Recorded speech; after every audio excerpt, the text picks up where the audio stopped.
یہ زما کے پاس جب گئیں اور انہیں سلام کیا اور فرمانے لگیں ان محمد ابن عبداللہ قد اخطب بنتک، کہ نبی کریم صلی اللہ علیہ وسلم نے جو عبداللہ کے بیٹے ہیں تمہاری بیٹی کے لیے نکاح کا پیغام بھیجا ہے، کیا تم اپنی بیٹی کا نکاح نبی کریم صلی اللہ علیہ وسلم سے کرنا چاہتے ہو؟ انہوں نے پوچھا کہ تمہاری سہیلی کی اس بارے میں کیا رائے ہے؟ وہ فرمانے لگی کہ میں نے اپنی سہیلی سے یعنی حضرت سودا سے پوچھا ہے، انہوں نے رضامندی کا اظہار کیا ہے اور کہا ہے کہ ٹھیک ہے میرا نکاح اگر نبی علیہ السلام سے میرے والدین کر دے تو میں اس بات پر رضامند ہوں۔ اب یہاں پر جب انہوں نے یہ بتایا کہ رضامندی کا اظہار کر دیا تو فرمایا کہ چلو جاؤ اور نبی علیہ السلام کو بلا کے لے آؤ۔ کتنی سادگی ہے نکاح کے اندر، کتنی سادگی! جاؤ نبی علیہ السلام کو بلا کے لاؤ۔ آپ صلی اللہ علیہ وسلم تشریف لائے، کسی کو نہیں بلایا گیا، 2 گواہوں کی موجودگی میں وہیں بیٹھے بیٹھے نبی علیہ السلام کا نکاح ہو گیا۔ آج ہماری شادی کی رسمیں ہی نہیں ختم ہوتی ہیں، فلاں کو نہ بلایا تو وہ ناراض، فلاں کو نہ بلایا تو وہ ناراض، فلاں نہ آیا تو وہ ناراض۔ آپ صلی اللہ علیہ وسلم کے ایک صحابی ہیں حضرت عبد الرحمن، انہوں نے نکاح کیا اور جب نبی علیہ السلام کی خدمت میں دوسرے دن حاضر ہوئے تو ان کے کپڑوں کے اوپر ایک رنگ لگا ہوا تھا۔ اس وقت جس شخص کی شادی ہوتی تھی تو دلہن کو ایک خاص قسم کی، جیسے آج کل مہندی لگاتے ہیں، مہندی سمجھ لیجئے، تو وہی مہندی کا رنگ جو ہے ان کے کپڑوں پہ لگا ہوا تھا۔ آپ صلی اللہ علیہ وسلم نے پوچھا عبد الرحمن نکاح کر لیا؟ کہنے لگے جی یا رسول اللہ میں نے نکاح کر لیا۔ اب دیکھیے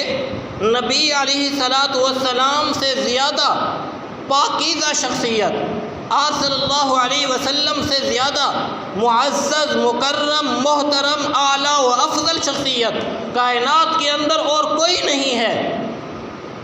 لیکن کیونکہ نبی علیہ السلام کی تعلیمات صحابہ کے سامنے تھیں کہ نکاح ایک سادگی کا نام ہے، نکاح ایک نبی علیہ السلام کی سنت کا نام ہے، نہ کہ رسم و رواج نبھانے کا نام، نہ کہ خاندان کو راضی کرنے کا نام، نہ کہ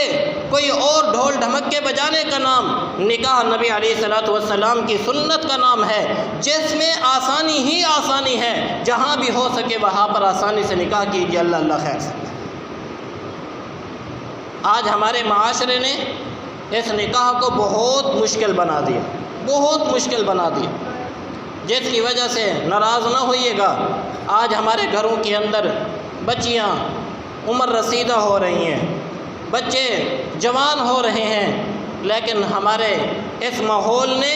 ہمارے نکاحوں کو اتنا تنگ کر دیا، اتنا مشکل بنا دیا کہ جس کی وجہ سے آج ہمارے معاشرے میں بگاڑ پیدا ہو رہا ہے۔ آپ صلی اللہ علیہ وسلم کا نکاح دیکھیے، قربان جائیے، نکاح پڑھا، اس کے بعد یہ پہلی بیوی ہیں، یہ پہلی بیوی ہیں جن کے نکاح کے موقع پر آپ صلی اللہ علیہ وسلم نے گوشت روٹی بنوائی۔ کسی بیوی کی شادی کے موقع پر آپ صلی اللہ علیہ وسلم نے گوشت روٹی نہیں بنوائی ہے۔ یہ ہوتا تھا کہ میں پیچھے عرض کر کے آ چکا ہوں کہ آپ صلی اللہ علیہ وسلم نے سیدہ عائشہ صدیقہ رضی اللہ تعالی عنہ کے نکاح کے موقع پر ایک پیالہ حریرہ سا بنوایا اور جتنے صحابہ موجود تھے فرمایا کھا لو بس، اور کچھ بھی نہیں تھا۔ اور سیدہ خدیجہ رضی اللہ تعالی عنہ کے نکاح میں بھی یہی کچھ تھا، اور باقی ازواج مطہرات کی تفصیلات میں انشاءاللہ ہم آئیں گے کہ وہاں پر صحابہ سے فرمایا کہ تمہارے پاس جس کے پاس کچھ ہے لے آؤ، دسترخوان بچھا دیا اور اس کے اوپر ڈال دیا، فرمایا یہی ولیمہ ہے، جاؤ کھاؤ اور آرام سے عیش کرو۔ آج ہمارے ولیمے کے اندر بکرے، چھترے، وہ فلاں ڈشیں نہ ہوں تو لوگ باتیں کر کے جاتے ہیں جی انہوں نے تو ہمیں کچھ کھلایا ہی نہیں، اور پھر اس کے اوپر یہ نیوتا